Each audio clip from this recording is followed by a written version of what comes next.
Президент Садыр Жапаров бийликке жаңы келгенде Кыргызстан өзү кымындай бир нерсе чыгара албайт экен, жада калса ширеңкени деп аябай кейип айтты эле.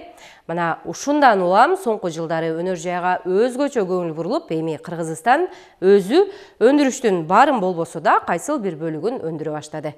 Маселен, жеңил өнөр жайды кубаттандыруу күч алып, орто жана чакан ишкерлерди колдой жүрүп жатат. Ананда соңку жылдары 60 ишкана пайдаланууга берилип, миңдеген жаңы жумуш орундары түзүлүп жатат. Бул албетте чек эмес, келерки жылы 100 ишкананы ачуу дымагы күч. Алары цемент завод, курулуш материалдарын чыгаруучу цех, тамеки фабрикасы, машина куруу заводу жана башкалар. Пландары толук ишке ашса, 2024 жылы өнөр жай тармагынын өсүүсү 5%ды түзгөнү жатат. Өндүрүш тармагына өзгөчө көңүл албетте казынанын да өсүшүнө алып келет эмеспи? Минфиндин эсептөөсү боюнча мына ушул жылдын соңунда консолидацияланган бюджет 570 миллиард сомго жетет деп билдирди. Деги эле Кыргызстан өндүрүш тармагында кандай иш алып барууда, ал үчүн каржы жагынан кандай колдоо көрсөтүлүүдө, суроого кабарчыбыз жооп издеп көрдү. Кыргызстан 2023 жылды экономикалык өсүш менен жыйынтыктап жатат. 11 айда ички дүң продукция тарыхта болбогон триллион сомдук чектен ашып, 4,4%га көбөйгөн. Өлкөнүн ички дүң продукциясы 1 триллион 72 миллиард сомдон ашып, 2022 жылдын 11 айына салыштырмалуу 4,4%га көбөйдү. ИДП 2020 жылы 639,7 миллиард сомду түзгөн болсо, азыркы кезде дээрлик 433 миллиард сомго өскөнүн көрүүгө болот. ИДПнын түзүмүндө эң чоң үлүш, тагыраагы дээрлик 50%, кызмат көрсөтүүчү тармактарга туура келет. Ал эми товар өндүрүү тармактарынын үлүшү дээрлик 33%ды түзөт. Өнөр жай продукцияларынын көлөмү 428 миллион сомду түзүп, 1,8%га көбөйдү.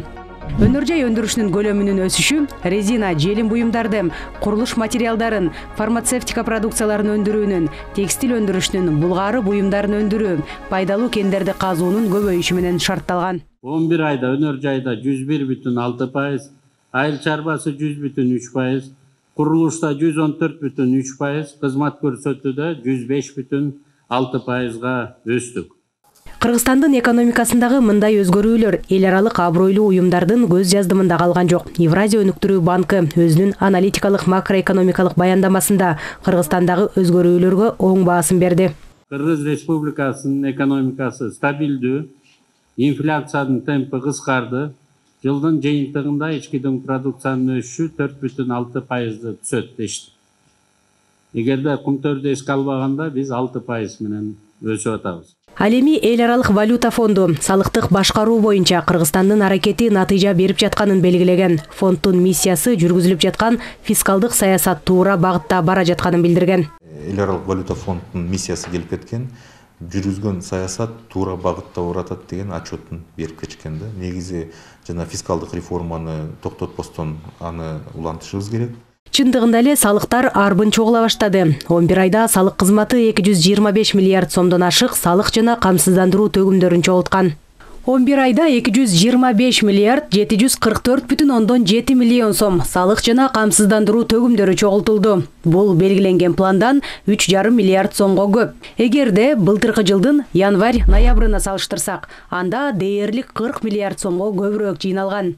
Чогулган 225 миллиард 744,7 миллион сомдун дээрлик 75%, же 168 миллиард 164 миллион сому салык жана төлөмдөргө тиешелүү. Ал эми калган 57 миллиард 580 миллион сому камсыздандыруу төгүмдөрү болуп саналат. Бажы кызматы дагы алдыга коюлган планды 11 ай катар ашыгы менен аткарды. Ведомствонун алдына быйыл 94,6 миллиард сом бажы төлөмдөрүн чогултуу милдети коюлган. Бул көрсөткүч 11 айда эле аткарылып, мамлекеттин казынасына түштү. Ноябрь айындагы бажы төлөмдөрүнүн түшүүсү жана жыл башынан берки көрсөткүч төмөндөгүдөй болду.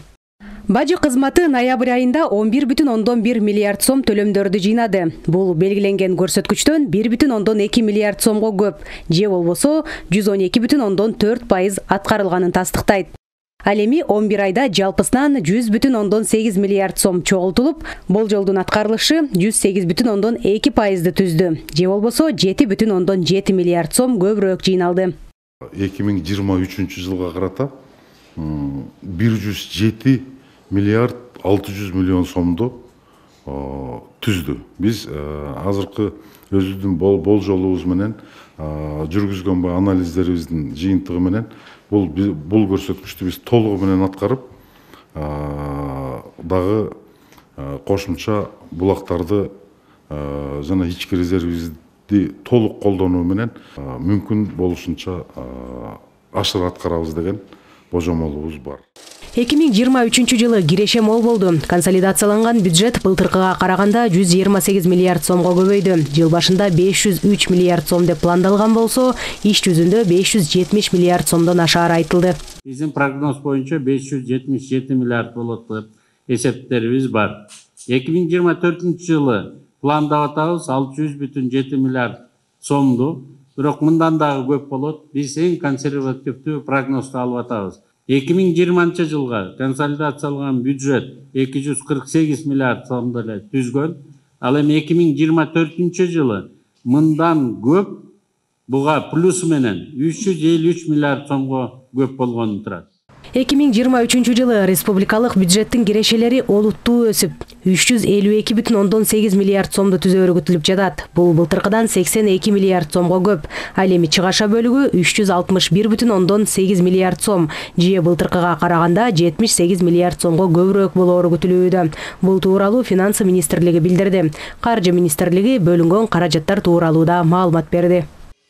Азык-түлүк коопсуздугун камсыздоого 22,2 миллиард сом бөлүнгөн. Мамлекеттик жөлөк пулдарга 17,9 миллиард сом каралган. Күз-кыш мезгилине даярдык жана аны өткөрүүгө байланыштуу иштерди каржылоого 34,3 миллиард сом бөлүнгөн. Ирригациялык объекттерди оңдоо, техникаларды сатып алууга 2,2 миллиард сом каралган. Капиталдык салымдарды эске алганда жол тармагына 19,2 миллиард сом бөлүнгөн. Республикалык бюджеттен жергиликтүү бюджеттерге 11 айда 17,4 миллиард сом бөлүнгөн. Бюджетте кошумча резервтер пайда болду. Алар өнүгүүнүн артыкчылыктуу тармактарына жана өлкө карызын тейлөөгө жумшалаарын Акылбек Жапаров белгиледи. Ушу тапта мамлекеттик карыз ИДПга карата 57,82% түзөт. Аны 43%дан ылдый кылууга аракет жумшалат. Быйыл 11 айда 28,7 миллиард сом тышкы карыз, 20,4 миллиард сом ички карызды тейлөөгө сарпталган. Бүгүнкү күндө ушул мамлекеттик карыз эң стабилдүү деңгээлде турат. Баары бюджеттин мүмкүнчүлүгү бар толугу менен жаба турганда убакыт менен, көлөмү менен дегендейчи. Эч кандай коркунуч биякта жок. Темки жылы болсо жалпысынан 66 миллиард сом тегеренде ошо мамлекеттик карыздын тейлөөгө каражат жумшалтылат. Быйыл болсо 53 миллиард каралса, азыр бүгүнкү бир айдын ичинде 49 миллиард болду, ушундай.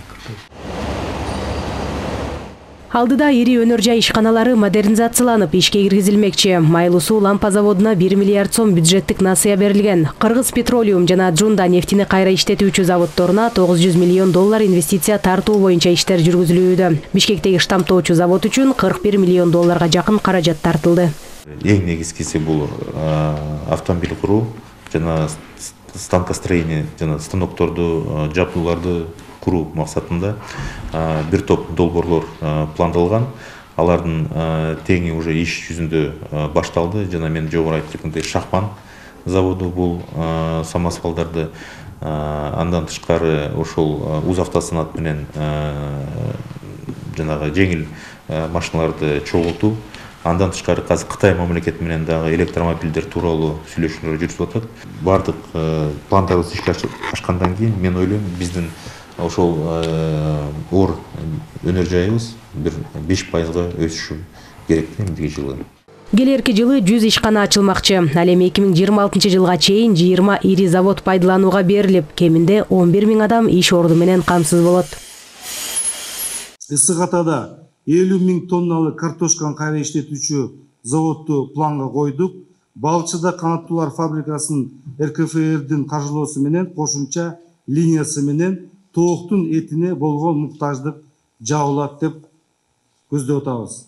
Араванда Ноокенде текстиль заводу курулат, пахта өндүрүү кайра иштетүү жолго коюлуп, өсүмдүк майы өндүрүшү да колго алынат. Бардык мамлекеттик банктарга жана өнүктүрүү фонддоруна өнөр жай секторун артыкчылыктуу багыт катары кароо тапшырылган. Россия Кыргыз өнүктүрүү фонду 144 миллион долларга 21 долбоорго колдоо көрсөткөн. Айыл банк жана РСК банктары 1000ге жакын өндүрүштүк ишканаларды 5 миллиард сомго каржылаган. Жазгүл Сейдахматова, Жакшылык Исаков, ЛТР, Жума Сереп.